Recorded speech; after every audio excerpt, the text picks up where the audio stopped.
নমস্কার বন্ধুরা, রিধি কিচেনে আবারও স্বাগত জানাই। আজ বানাবো কাঁচকলার কোপ্তা কারি।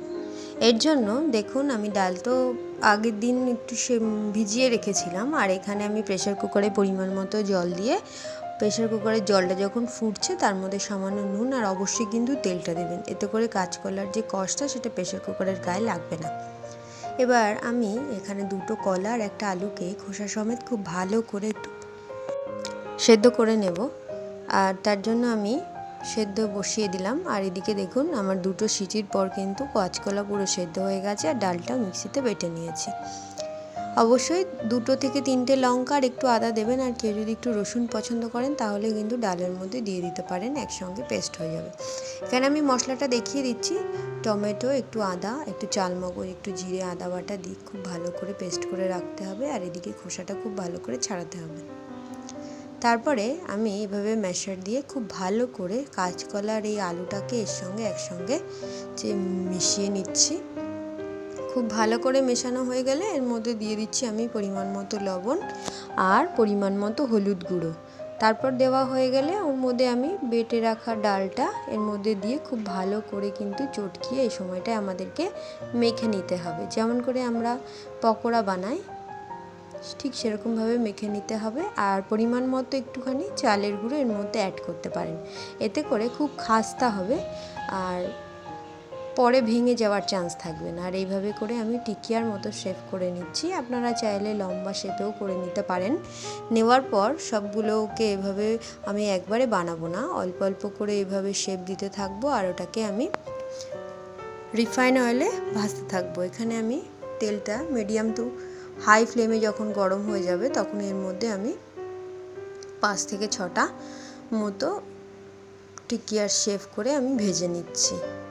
আর এখানে আমি বাকিগুলোকে করতে থাকছি, ততক্ষণ ওটা ভাজা হতে থাকুক।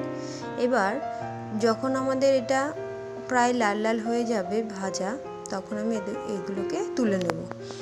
যারা আমি চ্যানেলকে সাবস্ক্রাইব করেছেন তাদেরকে আমার অসংখ্য ধন্যবাদ, আর যারা এখনও সাবস্ক্রাইব করেননি প্লিজ একটু সাবস্ক্রাইব করে একটু সাপোর্ট করবেন, এতে করে আরও ভালো ভালো রান্নার রেসিপি আপনাদের সঙ্গে রেগুলার শেয়ার করতে পারবো। তো এখানে আমি এগুলোকে তুলে নিচ্ছি। এইভাবেই আমি বাকি পকোড়াগুলোকে ভেজে নেব, ঠিক একই রকম লালচে ব্রাউন করে। তারপরে আমি পুরোটা এরকম লালচে করে একটু ভেজে নেওয়ার পর আমি এবার ফিরে আসছি, তারপর দেখাচ্ছি। এখানে একটু সামান্য পরিমাণে সর্ষের তেলের মধ্যে একটু জিরে ফোড়ন দিয়ে খুব ভালো করে নাড়াচাড়া করে নিতে হবে। জিরেটা যখন একটু লাল হয়ে আসবে তখন আমি যে মশলাটা দেখিয়েছিলাম, একটু চালমগজ, একটু জিরে, একটু আদা, একটু লঙ্কা, একটু টমেটোর যে পেস্টটা করেছিলাম সেই পেস্ট কিন্তু এবার আমি এর মধ্যে অ্যাড করে দেবো। সেই পেস্টটা দেওয়ার পর খুব ভালো করে কিন্তু আমাদের এখানে কষাতে হবে। যেহেতু আমি টমেটোটা একসঙ্গেই দিয়ে দিলাম, সেই জন্য এই মশলাটাকে একটু বেশি সময় ধরে আমি হালকা হাতে নেড়ে নেড়ে কষাতে থাকবো, নাহলে টমেটোর একটা কাঁচা গন্ধ কিন্তু থেকে যাবে। ভালো করে কষানো হয়ে গেলে এর মধ্যে আমি একে একে সামান্য পরিমাণে লবণ আর হলুদও কিন্তু অ্যাড করে দেবো এই সময়টায়।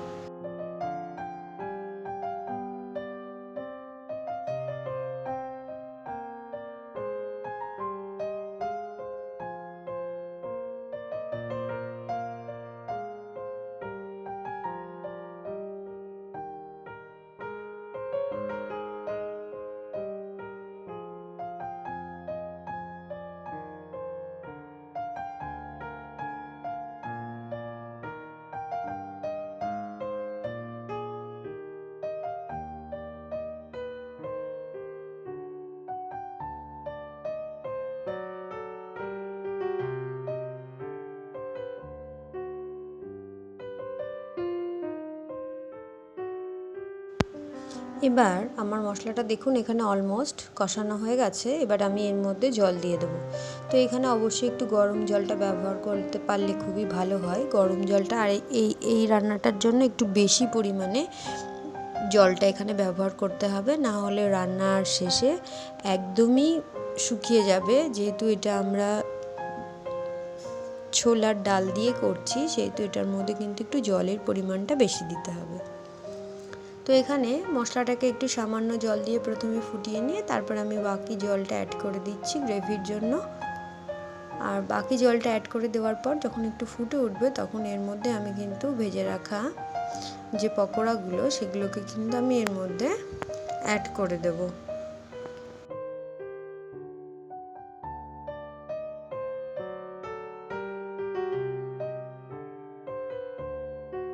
খুব ভালো করে এবার একটু নাড়াচাড়া করে পরিমাণ মতো গ্রেভির জন্য জলটা অ্যাড করে দিয়ে কিছুক্ষণের জন্য একটু ফুটিয়ে নেব।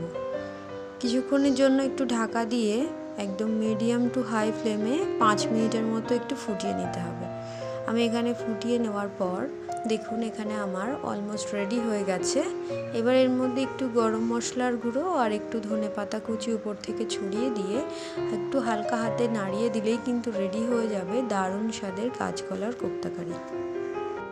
ভিডিওটি ভালো লাগলে অবশ্যই লাইক কমেন্ট করতে ভুলবেন না।